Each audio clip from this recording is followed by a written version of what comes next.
Bell वर्गीय फसलों में सबसे घातक बीमारी की अगर बात करें तो वो है डाउनी मिल्डी। यदि डाउनी मिल्डी आ जाती है तो फिर आपकी जो फसल है पूरी तरीके से ख़राब हो जाती है। इन फसलों में हम देखते हैं लौकी, करेला, गिलकी और ये खीरा और इसके साथ में मिर्च और अंगूर।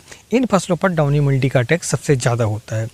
आज इस वीडियो हम डाउनी मिल्डी को पूरी तरीके से कवर करेंगे कि ये जो है किस समय पर होता है, इसकी पहचान हम कैसे कर सकते हैं, हम कैसे जान सकते हैं कि ये जो खीरे की फसल है इस पर डाउनी मिल्डी कब आ सकती है, अगर आ गई है तो उसको कैसे पहचानें, अगर आने वाली है तो उसका जो अनुकूलित समय है वो क्या होगा, दूसरा जब आ चुकी है तो उसके लिए हम क्या करना होगा और प्रिवेंटिव रूप से हम क्या करें ताकि हमारी जो खीरे की फसल है या गिलकी है, जो भी आप फसल लगा रहे हैं जिस पर डाउनी मिल्डी आती है, उसके लिए हम क्या करें कि हम इससे बच सकें। आज इस वीडियो पर बहुत ही महत्वपूर्ण चर्चा होने वाली है, इसलिए वीडियो को अंत तक जरूर देखें और वीडियो के बाद में आपको एक बोनस टिप्स भी दूंगा आपको, जिससे कि आप फंगस जनित रोगों को कंट्रोल कर सकते हैं। तो चलिए दोस्तों वीडियो की शुरुआत करते हैं। मैं हूं राकेश साहू, आप देख रहे हैं एग्रोजीवन बातें किसान की। आज इस वीडियो में हम 4 पार्टों पर चर्चा करेंगे। पहले पार्ट पर हम जानेंगे कि उसकी पहचान क्या है, दूसरे पार्ट पर हम जानेंगे कि उसके लिए अनुकूलित समय क्या होता है जब डाउनी मिल्डी हमारी फसल पर अटैक करती है, और तीसरा होगा इसका रासायनिक उपचार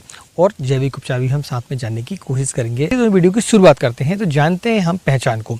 इसको पहचानने का सिंपल सा तरीका है, आप देख सकते हैं स्क्रीन पर पत्ते जो हैं इसमें धब्बे आते हैं पीले कलर के और छोटे छोटे धब्बे आते हैं, बाद में फिर उनका जो आकार है वो बड़ा हो जाता है। मैग्नीशियम सल्फेट की जब भी अपनी फसल पर कमी आती है तो उसके भी लक्षण बिल्कुल डाउनी मिल्डी जैसे होते हैं। और एक और होता है वायरस, जब इसमें एलोमोज़ेक वायरस आएगा तो भी आपको ऐसा लगेगा कि ये डाउनी मिल्डी है या फिर मैग्नीशियम सल्फेट की कमी है या फिर ये आपका वायरस है। तो आपको ये पहचानना आना चाहिए।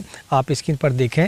अच्छा, एक और ख़ास बात यह है कि डाउनी मिल्डी जब भी आती है तो नीचे की तरफ में आपको पाउडर दिखेगा और ऊपर की तरफ उसी जगह पर आपको पीलापन दिखाई देगा। तो आप इसको समझ लें कि ये जो है बिल्कुल परफेक्ट डाउनी मिल्डी है। अब डाउनी मिल्डी को आपने पहचान लिया, लेकिन आपके मन में एक शंका ये आती है कि अब ये डाउनी मिल्डी जो है किस समय पर आती है। उसके लिए हम जानते हैं हमारे दूसरे पॉइंट को। तो समय की अनुकूलता ऐसी होती है कि जैसे अभी बारिश का समय है तो बारिश के समय पर मान लीजिए जब भी बारिश होती है और उसके 4 घंटे तक यदि धूप नहीं रहती है, यानी शाम के 5 बज रहे हैं, बारिश हो जाती है, तो फिर क्या होता है कि इन पत्तियों पर नमी रहती है, इसमें पानी की कुछ बूंदें रहती हैं, नमी ज़्यादा होती है, तो इसके कारण रात में पूरे फंगस इसमें एक्टिव हो जाते हैं, खासकर डाउनी मिल्डी के।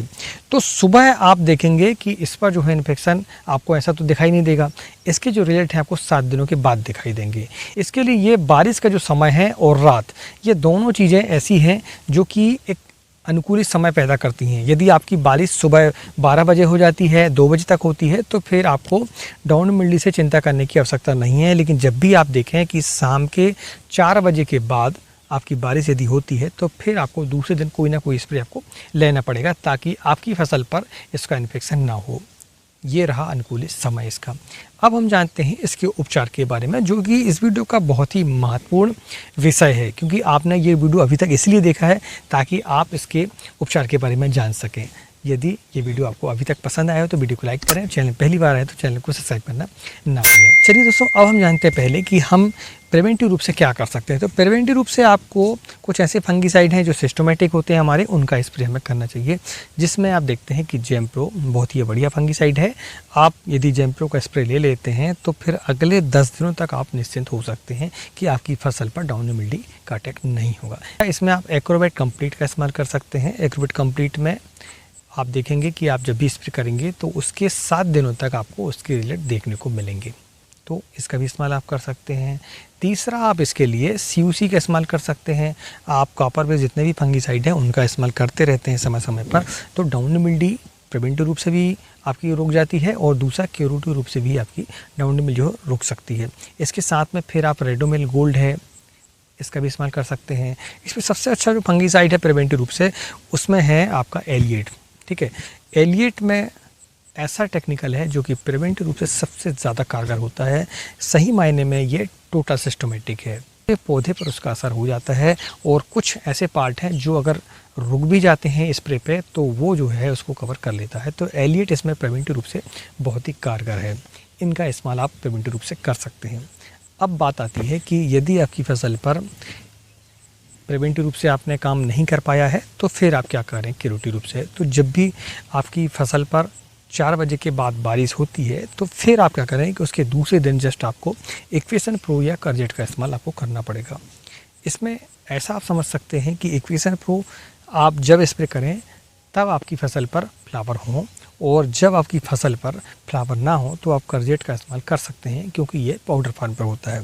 और देखा यह गया है कि पाउडर फॉर्म वाले जितने भी फंगीसाइड हैं हमारे, वो यदि हम स्प्रे करते हैं फ्लावरिंग स्टेज पर तो उसमें फ्लावर ड्रॉपिंग की समस्या आती है। तो दोनों में टेक्निकल सेम है, आपको थोड़ा सा सचेत होकर चलना पड़ेगा और अपने हिसाब से अपनी फसल के हिसाब से आपको स्प्रे इसके करने पड़ेंगे।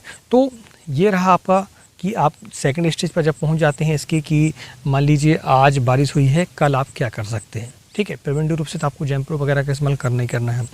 अब हम बात करते हैं कि यदि आपकी फसल पर लक्षण दिखने लगते हैं, वो कब, वो आपके लगभग 6 से 7 दिनों के बाद लक्षण दिखने लगते हैं। छोटे छोटे आपको धब्बे दिखाई देंगे, नीचे पाउडर दिखेगा। ठीक है, बरसात के दिनों में पाउडर धुल जाता है इसलिए वो ज़्यादा दिखने में नहीं आता है। तो आपको जो पीले धब्बे हैं वो दिखाई देंगे, खासकर नीचे की पत्ती पर। जो पुरानी पत्तियाँ हैं उस पर जो है देखेंगे आप तो पीले धब्बे उसमें दिखाई देंगे। तो उस समय पर आप क्या करेंगे कि आपको ऐसे प्रोडक्ट का इस्तेमाल करना पड़ेगा जो कि बिल्कुल तुरंत रिजल्ट देगा। तो उसके लिए आप क्या करें, उसके लिए आप, यदि आपके पास में बजट थोड़ा कम है, यानी ऐसी फसल लगाए हैं आपने जो कि हमें ज़्यादा प्रॉफिट नहीं दे रही है, तो इसके लिए आप जो है सबसे सस्ता और बेहतर और एक तरीके से जैविक उसे बोल सकते हैं, उसके लिए हम बोर्डो मिक्सर का इस्तेमाल कर सकते हैं, जो लिक्विड होता है हमारा। लिक्विड बोर्डो मिक्सर बनाना बहुत ही आसान है, आप चाहें तो आई बटन पर जाके देख सकते हैं कि उसे कैसे बनाया जाता है। तो जब भी आप लिक्विड बोर्डो मिक्सर का इस्तेमाल करते हैं तो उसे आप प्रिवेंटिव रूप से भी कर सकते हैं और क्यूरेटिव रूप से भी कर सकते हैं। दूसरा, फ्लावरिंग स्टेज पर भी कर सकते हैं और नॉन फ्लावरिंग स्टेज पर भी उसका उपयोग आप कर सकते हैं। इसके अलावा आप COC का इस्तेमाल कर सकते हैं जब आपकी फसल पर फ्लावर ना हो, तो आप देखेंगे उसके रिजल्ट भी आपको तुरंत देखने को मिलते हैं। इसके अलावा जो दूसरे फंगीसाइड हैं उनमें सेक्टिन बहुत ही बढ़िया है, आपका मेलेडियो, उसका भी इस्तेमाल आप कर सकते हैं। ये जो फंगीसाइड आपको बताए हैं ये थोड़े से कॉस्टली हैं और इनका स्प्रे का खर्चा भी आपका बढ़ जाता है। तो इससे अच्छा है कि आप प्रिवेंटिव रूप से अपनी फसल को सुरक्षित रखें। इसके अलावा भी एक नया प्रोडक्ट जो आया है वो है किरारी। ये प्रिवेंटिव रूप से भी काम करेगा आपका और क्यूरेटिव रूप से भी काम करेगा, और काफ़ी हद तक ये जड़ से भी समाप्त करता है डाउनी मिल्डी को। डाउनी मिल्डी यदि आपकी फसल पर एक बार आ जाती है तो फिर उसे आप सिर्फ दबा सकते हैं, रोक के रख सकते हैं, ना कि उसे ख़त्म करें। आप नहीं कर पाएंगे, आप कितने भी फंगीसाइड चला लें। इसलिए बेहतर यही है कि आप प्रिवेंटिव रूप से अपनी फसल पर काम करें। दोस्तों, ये वीडियो आपको कैसा लगा प्लीज़ हमें कमेंट करके ज़रूर बताएं। यदि आपका कोई सुझाव हो, कोई सलाह है आपके चैनल के लिए, ये आपका चैनल है, मेरा नहीं है, क्योंकि यहाँ पर आपके बारे में चर्चा होती है, ना कि मेरे बारे में। और ऐसी चर्चा होती हैं जो कि किसान हित की होती हैं। इसलिए यदि आप खेती करते हैं, किसान हैं, मैं भी एक किसान हूँ, यदि मेरी ये मेहनत आपको सफल लगती है तो वीडियो को एक लाइक करें, क्योंकि लाइक के पैसे नहीं लगते हैं और हम ना पैसे लेते हैं आपसे। इस बात दोस्तों ये है कि यदि आप अपनी फसल पर ड्रिंचिंग करें, ठीक है, महीने में एक बार आप फंगीसाइड का इस्तेमाल करें, जैसे कि एलिएट है आपका। दूसरा, आप इसके लिए रोगो का इस्तेमाल कर सकते हैं। तीसरा, आप कार्बन डाइऑक्साइड का इस्तेमाल कर सकते हैं इसके लिए। यदि आप ड्रिंचिंग कर देते हैं महीने में एक बार तो काफ़ी हद तक जड़ों से सिस्टमेटिक दवा आपके प्लांट पर पहुंच जाती है, आपके पौधों पर पहुंच जाती है, तो फिर इसका जो अटैक है वो काफ़ी हद तक कम हो जाता है। यदि आप इन सब सारी समस्याओं से बचना चाहते हैं तो आप एक तो ड्रिंचिंग करें और दूसरा आप प्रिवेंटिव रूप से स्प्रे लेके रखें। यदि आपको टमाटर की नर्सरी तैयार करने का तरीका जानना है तो आप इस वीडियो पर क्लिक करें, और यदि आपको खीरे की फसल पर फर्टिगेशन शेड्यूल जानना हो तो इस वीडियो पर क्लिक करके सारी जानकारी ले सकते हैं। मिलते हैं अगले वीडियो में, तब तक नमस्कार, जय हिंद, जय किसान, जय जवान।